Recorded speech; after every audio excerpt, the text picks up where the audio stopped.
क्योंकि बुद्धि चल रही है, तौल रहे हैं कौन ज्यादा अच्छा है?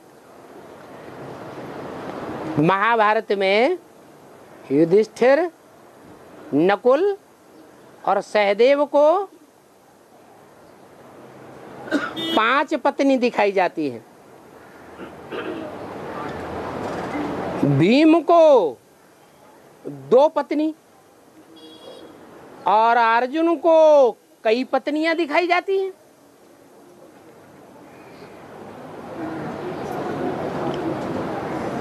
इसका वेद का अर्थ क्या है? अरे सीधी सी बात है, पांडव किसके बच्चे हैं? पंडा बाप के बच्चे हैं। पंडा बाप आकर के क्या सिखाता है पांडवों को? अरे हैं? राजयोग सिखाता है, और राजयोग सिखा करके जन्म जन्मांतर का क्या बनाता है? राजा बनाता है। तो सतयुग त्रेता में तो एक ही पत्नी होती है। जो भी पांडव होंगे सतयुग त्रेता में जाएंगे कि नहीं? तो एक ही एक पत्नी होगी 21 जन्म, या कम ज्यादा होंगी? वहां तो एक ही होगी। उसके लिए हमारी बुद्धि नहीं चलती क्या? उस एक जन्म के लिए हमारी बुद्धि, हम क्यों माथा कप्पी करें? एक जन्म से हमें संतुष्टि नहीं है, हमें तो वो चाहिए जहां ज्यादा पत्नियां होती हैं। तो 5 पांडवों में 3 को तो 5 पत्नियां दिखाई गई हैं, भीम को सिर्फ 2 ही दिखाई गई है, और अर्जुन को ढेर की ढेर पत्नियां दिखाई गई हैं।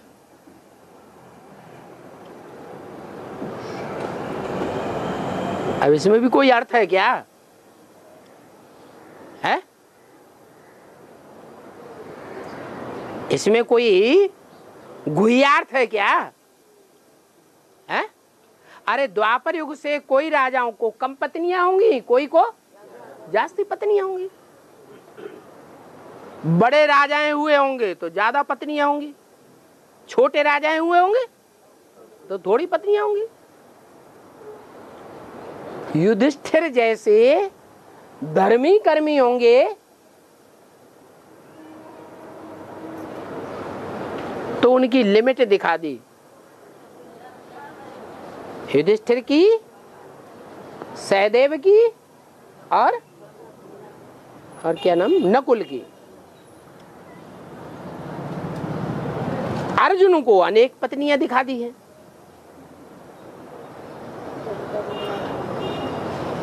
तो ज्यादा राजयोग कौन सीखता है? ज्यादा बाण विद्या में तीखा तो अर्जुन ही जाता है। किसके रथ में भगवान आते हैं? अर्जुन के रथ में आते हैं। तो वो तो ढेर की ढेर फिदा हो जाएंगी। कोई बड़ी बात है क्या? है? बड़ी बात है? तो कोई बड़ी बात नहीं।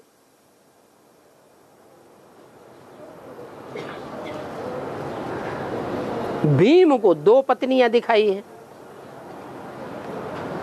क्या? कौन कौन सी 2 पत्नियां हैं?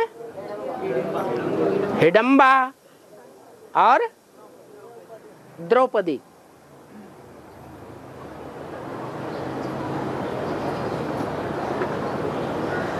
तो भीम सबसे ज्यादा ताकतवर है,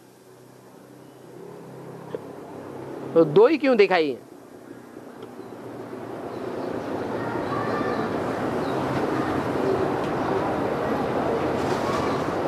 उनमें भी ज्यादा यादगार किसकी है भीम के साथ? है? ज्यादा सहायता द्रौपदी की किसने की? भीम ने की। और पांडव चुप्पी साध के बैठ जाते। और भीम द्रौपदी का दुख सहन नहीं कर सकता, चाहे कीचक हो और चाहे दुर्योधन दुशासन कौरव हो, उनकी सुरक्षा 5 पांडवों के बीच जितना भीम ने की है उतना और किसी ने नहीं की है। ये कैटेगरीज दिखाई गई है ब्राह्मणों की, सो देवताओं की, सो राजा बनने वालों की। बाकी तो ये कथाएं हैं कि भीम को 2 ही पत्नियां थीं, अर्जुन को ढेर पत्नियां थीं। असली बात तो ये है,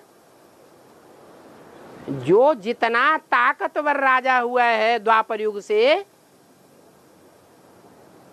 वो उतना सक्षम होने के कारण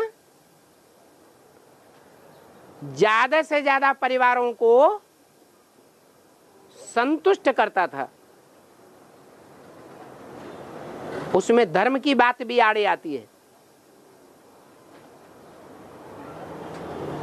कुछ राजाएं जरूर ऐसे हुए हैं जो धर्म को विशेष आगे रखते रहे।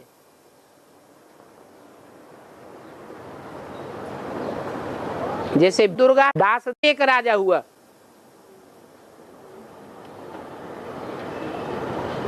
विशेष सदाचारी था। युद्ध में यवनों की ढेर पत्नियां हाथ में आ गई, फिर भी उसने क्या किया, उनको ज्यों का त्यों उनके घरों में वापस भेज दिया। तो हर प्रकार के राजाएं दिखाए गए हैं।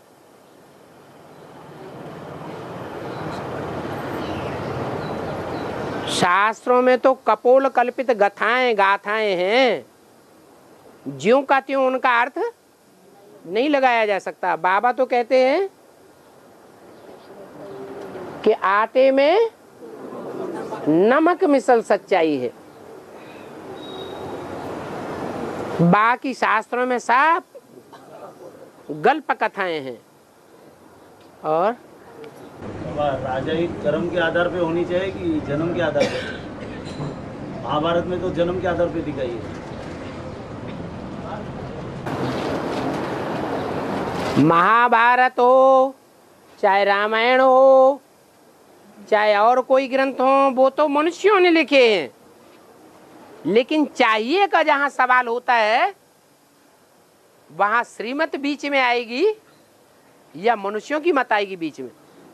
है क्या होना चाहिए? जन्म के आधार पर राजाई होनी चाहिए या कर्म के आधार पर होनी चाहिए? बाबा तो कर्म करना सिखाते हैं।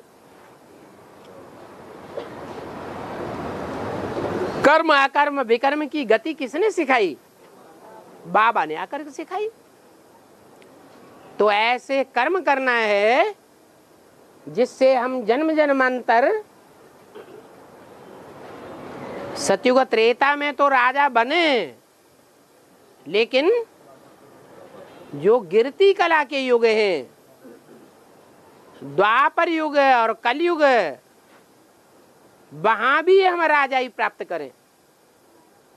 लेकिन वो राजाई पूर्व जन्म के जो कर्म हैं, उन कर्मों के आधार पर अगले जन्म में राजाई मिलती है। ऐसे नहीं कि हमने संगम युग में जो किया है, शूटिंग तो होती है, लेकिन उस शूटिंग के हिसाब से द्वापर और कलयुग में जन्म भी वैसे, वो कर्म भी वैसे ही करते हैं। जिन कर्मों के आधार पर कोई राजा बनता है, कोई रंक बनता है। और बाबा क्या वो इसमें ही होते हैं, तो क्या द्वापर और कलयुग में 7 जन्मों तक उनका बंधन बन सकता है? 7 जन्मों तक, 4-6 जन्मों तक, 7 जन्मों का बंधन कहा जाता है।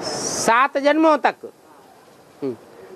तो 7 जन्मों की बात कर रहे हैं बाबा, तो 21 जन्म की बात कर रहे हैं। अच्छा, वो तो बाप बनाते हैं।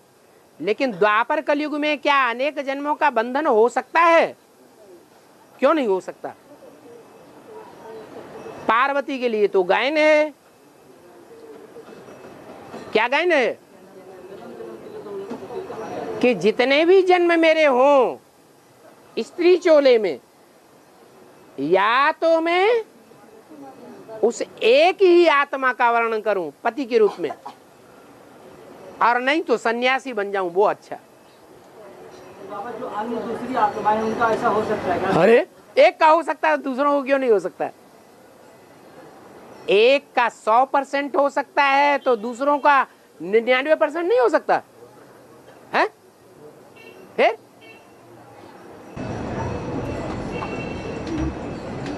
हाँ?